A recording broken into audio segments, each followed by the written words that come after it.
Squad announcement on Sunday. I imagine you've settled on your final squad. We have 23 players? 23, yeah. 23. Have you settled on your 23? Yeah, pretty much. I think I knew my squad a little while ago. I think the reason I wanted to announce it late was because I find, the earlier we announce it, historically we've announced it early, and the issue we have is we have such a lean staff, and everyone's working incredibly hard. And every time, if the earlier we announce it, every time there's something happens in the squad, an injury or something, then we're expected to jump in the media and talk to it, which, listen, we would love to do. I would love to speak more in the media and communicate more. It's just we just don't have the time. And so this just helps us, just gives us till Sunday morning when all the games are out the way, and we can announce a squad. If there is any changes that weekend's game, we've done so without any... and a psychological thing as well. We don't need to be going into window looking like we've lost 2 or 3 players when you may not know that. Sure. In terms of the makeup of this squad, can you give us an idea, as we will look forward to Sunday, Yeah. what are some of the characteristics of this squad? Yeah. Because this is not a friendly match. Yeah. This is not an Oceania qualifier. This is life and death, I suppose, in terms of your World Cup qualifying campaign. Is this a special squad for a special fixture? Yeah, I think, and I'm sure you're probably alluding to 1 or 2 stories that have come out. It's, I think what we've learnt as we've built the squad, we've got now a healthy squad, we've got a competitive squad, and what I've found in say the Confederations Cup and even Japan, there's probably players in the squad that I really value and I think are really important to the team, important to the future of the team, and they're definitely good players. And I'm talking about many of the younger players at the bottom end of the list. What I've found is that in the Confeds and against Japan, there's 1 or 2 players that don't come on the pitch. They're probably not ready yet.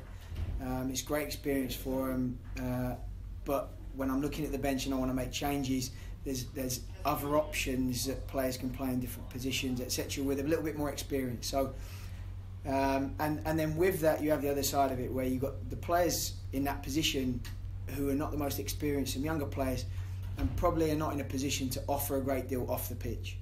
So for me, what I've learned, especially after Japan, is that the squad we had in Japan, I'm really happy with. I'm happy there's players in there for the future of the national team. But if there's going to be 1 or 2 players that are not going to get on the pitch in this next window, then for me, I want players that are going to add something off it at the very minimum, and experience, personality, a voice. So look, it's more for me, and I don't want this to be taken the wrong way. It's more like the best 23 together rather than the best 23, if that makes sense. Yeah. So yeah, a few of my decisions have been made upon that, and I'm pleased with the squad. Yeah, I suppose, because it's only 11 players on the pitch at any one time, obviously, and a squad of 23 is, that leaves a lot of... passengers isn't quite the right word, but yeah, I suppose in any squad of 23, those players 20 to 23, I suppose, often don't get games. So you need those players to be good squad players, and that's not necessarily always the best players, is it? Look, I don't want to sort of say it like that, but what is important for me is that this is such a critical time.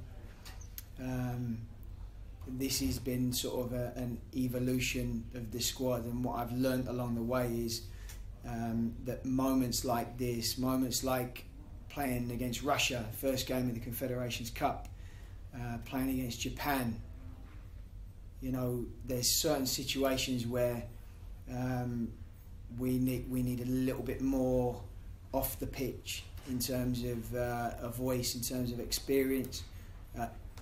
I say we need, this is what I want. So yeah, these situations about having the best 23 together. So that's where my thinking has gone down in terms of this squad. There's no drastic changes. I think drastic changes in terms of I could have told you 2 or 3 weeks ago who's going to start against Peru, more or less, and I could probably tell you my changes, more or less. So it's mainly the balance of the squad's got to be right. It's got to be a strong balance of the squad, experience. It's important for me. This scenario here, that it's important that we have a lot of players who've been in this situation before, who have something to share, who have a voice, who have been there and done it. Just on that, I suppose conversely, we look at Peru. They have never been in a situation like this. They haven't been to a World Cup since 1982, and are not used to these big matches, I suppose, where it's life and death. Now that you've done a bit of looking into them, I suppose, you've had a bit of time to review the way they play and things like that, what have you learned about them, and what sort of weaknesses have you identified? I think firstly, we were very clear that this is a team that are incredibly strong. The gulf, look, we need to put it out there, the gulf in terms of us and them is absolutely gigantic, in terms of quality, in terms of size of the squad, where their players play, performances, results against top teams in the world, the preparation, all that stuff, we know. This is a serious team, you know, it really is, and they've had some big results against some big teams, against big players as well. So this is a huge team. What you're talking about there in terms of the psychological side to them is something that's out of our control. What I do know is the reality is the size of New Zealand, the size of Peru, is that if Peru lose to New Zealand, it's a disaster for Peru. It's the pressure that they must be under is gigantic. It's unthinkable to lose against New Zealand over 2 legs. Now, that said, we were a little bit of an unknown quantity to Peru, in the sense that, you know, we play, you know, a bunch of games against teams in Oceania that we're expected to win, and I would imagine from the outside you probably can't tell a lot from that. And then every now and then we jump out of New Zealand and we go and play against a top team in the world. And I think over the course of time, every window we've had, we're getting stronger. We're getting our best players together. We're getting a bit of cohesion. So where we are as a team and what we can do as a team is changing quickly, and we're becoming better and better. And I think we are a team that, coming into this window, what we are committed to totally, myself, the staff, the players, we're really clear about this. It's about delivering the best performance of our campaign. The focus for us is making sure that the staff, we've had a really, really good meeting this morning. You know, we prepare like this, like we've never prepared for a game before. The players come in and the focus is about delivering best preparation, you know, best work ethic, best togetherness, best game plan, everyone nailing their roles within the game plan, something that it just continually keeps improving, and well now we've got to nail it. And I think we all that's the focus for us, and if we're totally committed to that and we deliver that, then Peru are going to have a difficult time against us. But again, we know the size of the challenge there. They're a top team. You talked about this being a distraction in the lead-up, and you'll be fully aware that there's been another distraction in the last couple of days. These fresh reports linking you to the Colorado Rapids. Have there been representatives of the Colorado Rapids in touch with you, I suppose, seeking your interest in their position?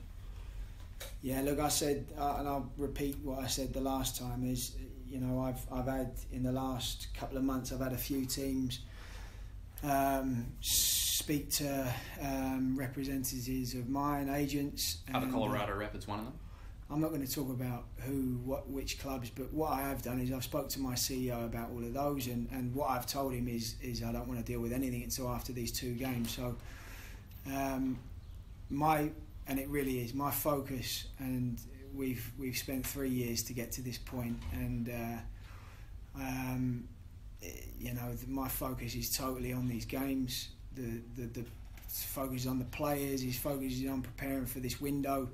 And listen, I don't want, I don't even want to talk about it with my CEO, let alone anyone else. Because, well, I mean, you would have seen the report. Andy's been quoted saying we wouldn't let it run to the end of the World Cup cycle if we felt we wanted to keep him going. Basically saying that he wants to have your future sorted before the end of this World Cup cycle. Are you saying that you're not prepared to entertain those discussions? Look, I've spoke to Andy, and we've been quite open about this, and I've said I want to wait until after these games. I don't want to be, thinking about my future until after these games. And the reality is, my future is not what's important here. We've got a group of players that have worked incredibly hard, put an incredible amount of, and I hate using this because people take it the wrong way, an incredible amount of sacrifice, flying all around the world for 3 years and going through some challenging times. We've had a lot of obstacles, we've had a lot thrown at us, and the objective for this team is very, very important. And on top of that, our responsibility is and this is a commitment of ours. I totally believe we will deliver this, but we want to make the country proud. So, all that said, that's what's important. My future is something that I'll deal with after this window. If I'm putting myself in your shoes, I have to say, like, how do you balance? Because I understand what you're saying. These are hugely important games. This is what your whole tenure so far has been building up towards. So I get that side of things. But if it was me and I knew that there was a chance, and as much as you want obviously to win these games, if I knew there was a chance that I was going to be out of employment in a couple of weeks' time, the pragmatist in me would be exploring my options. So I wouldn't blame you. I don't think anyone would blame you if you were exploring what possibilities are out there. You're trying to get me to talk here, right? Well, I suppose I am, but I'm just putting myself in your shoes. Look, but maybe that's just me. Yeah, look, what I've done is I've had my agent has had people contact him. What I've done is I've been very open, as I have done this whole time, and I've been open with the CEO, and I've presented that to him, and I've also said I don't want to focus on any of this until after the games. Since we landed from Japan, we're about to go into a week where, hopefully I want to look back on this and for this to be one of the best weeks of my life. I mean, this is an opportunity where I know we are all incredibly fortunate. Myself as the coach, the players to be involved with the staff, journalists even. I mean, I just feel so incredibly fortunate that we're about to be in this situation. What I want to have is no regrets, and to make sure that we, after that second game, firstly we really have given something to this country. That's the ultimate, and we've made the country proud. And for me, it's about making sure that we are just unbelievably prepared, and with that preparation and simplicity of what we're going to prepare within 2 or 3 days, the simplicity of our plan, we have confidence in ourselves and belief. And so for me, the noise around the edges, it's important for me not to get carried away with any of that, and make sure that we're focused on what it's all about. My last question on this topic, because I hear what you're saying. Your agent has fielded inquiries or expressions of interest. Have New Zealand football expressed that they would like you to stay on? We've had conversations, and they've been, positive conversations. Yes, yeah. Okay. Yeah. That's pretty much all I feel like I need to go on with. But I mean, you hinted at it there. How are you feeling? Are you feeling pressure in this moment, or are you just trying to enjoy it? No, I'm not feeling pressure. What I've tried, I sort of make a little note on my, when I sort of write my goals and stuff like that. I want to try and enjoy it, because one thing I don't do all the time is I don't enjoy it. I don't enjoy I put a lot of pressure on myself to get things right and to do this. And I sometimes, and a few older people have shared with me that I need to just enjoy the moment a little bit more. So I am gonna really try. And by the way, and I should. This is going to be an amazing opportunity. I want the staff to enjoy it, and not only that, I want there to be the right mood around the camp. I want us to be, and with that, I don't. Luckily, I don't feel pressured. I'm not stressed. I'm not. I think we have a system in place that arrives us to a window. So 2 or 3 days before, I'm quite cleared up. All the preparation's done. We're not scrambling.